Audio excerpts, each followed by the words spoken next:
The greatest threat to illusion is not violence or rebellion. It's honesty. And honesty, when it finally arrives, doesn't knock.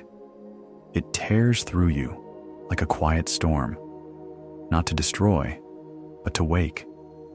You were raised inside a mythology, not one written in ancient texts or carved into stone, but passed through whispers, through lullabies, films, the gaze of those who told you what a good man should long for. That one day, a woman would arrive and save you from yourself. She would love you so purely, so deeply, that every crack inside your soul would seal. And for a time, you clung to that belief, because what else could you do with the emptiness? No one told you that the dream itself was a prison, that the salvation you sought in her arms was really a mirror for your own unmet needs. And no one dared explain what Nietzsche had warned generations ago. Most people will choose a comforting lie over a brutal truth, not because they are cowards, but because they've never been taught how to stand alone in the rawness of what is real. You thought she would complete you, but completion was never her purpose. She didn't come to fix you. She didn't come to heal what you refused to face.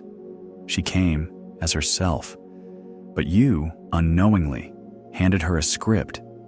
Play the healer, play the muse, play the one who loves me without limits.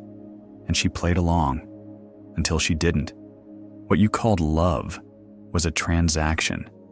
You gave devotion. She gave validation. You gave your identity. She gave reflection, but neither of you truly gave yourselves. Here's the truth that will sit heavy in your chest. You never saw her. You only saw what you needed her to be. And when she stopped reflecting your worth, you mistook it for betrayal. But she didn't betray you. She simply stepped off the stage you built. And in that silence, your illusions began to crumble. You wanted her to be unconditional. But in reality, her affection was strategic, refined by centuries of inherited survival. She didn't grow up in a world that gave her power, so she learned to navigate it in shadows, through tone, through subtlety, through presence. You saw warmth. She saw leverage. You felt intimacy. She felt calculation, not cruelty, not manipulation, but instinct. Before we continue this journey, please take a moment to support this space of insight and reflection by subscribing to the channel and giving this video a like. Your presence here helps us continue creating content that nurtures self-awareness, emotional clarity, and spiritual growth. Thank you. You believed vulnerability was the key to connection, so you bled emotions in her hands, thinking it would bring you closer. What you didn't realize is that she was reading you, not romantically, but tactically. Every confession mapped your weaknesses. Every moment of openness became currency, not because she wanted to hurt you, but because this is what women have had to learn: how to exist in a world where being direct was punished, but influence, subtle, silent, unspoken, could bend the world without resistance. You called her soft. She was precise. You called her pure. She was prepared. And the irony? You loved it. You mistook control for comfort. You mistook dependence for devotion. You surrendered to the illusion, not because it deceived you, but because you welcomed it. Because facing yourself felt far more terrifying than losing her. Nietzsche's warning was never about women. It was about you, the man who wants love to make him whole, but refuses to understand that wholeness was never her job. It was yours. You made her the lighthouse for your lost ship, the compass for your directionless wandering. You begged her to carry your pain, called it romance, called it passion, but beneath it all was a simple truth. You were afraid. Afraid to stand alone. Afraid to look in the mirror without her eyes softening your edges. And so, you gave her everything. Your loyalty, your identity, your soul. Not because you loved her, but because you feared the silence that would follow her absence. And she saw it. She always saw it. Because she was taught to read what men refused to speak.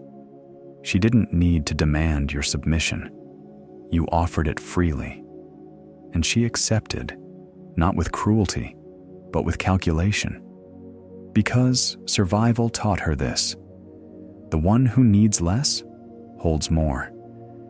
You thought you were leading the relationship. In truth, you were orbiting her gravity. And now that she's gone, it's not the loss of her that shatters you. It's the collapse of the story. The story that said, if she stays, I am worth loving. If she holds me, I am whole. But stories are delicate things, and when they break, they leave a silence that echoes with everything you refuse to face. So what now? Do you search for another woman to carry your reflection? Do you script another fantasy, hoping the next one plays the role longer? Or do you finally wake up? This is what awakening looks like. Seeing her not as goddess nor villain, but as a human being.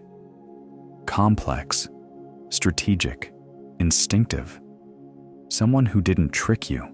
Someone who simply stopped protecting you from the truth of your own projection. Because here's what Nietzsche meant when he said, people don't want to hear the truth. The truth demands transformation. And transformation is a death of sorts, a death of illusion, a death of dependency, a death of the story that says your worth is held in someone else's eyes. You were taught that love is surrender, but real love is confrontation. Real love doesn't let you hide. It exposes the part of you that begs to be seen, not by her, but by yourself. You don't need another woman to save you. You need to stop asking to be saved. And when you do, love won't vanish. It will evolve. It will become not the refuge from your shadows, but the mirror in which you face them. Until then, every relationship you enter will be choreography, performance, projection, a dance of mutual avoidance dressed up as romance. But if you're ready to see, not her, but yourself, then love is no longer a myth. It becomes a revolution. Thank you for walking this path with us today. If this journey has stirred something within you, reflection, awareness, even clarity, know that you are not alone. Until next time, take care of your energy and honor your intuition.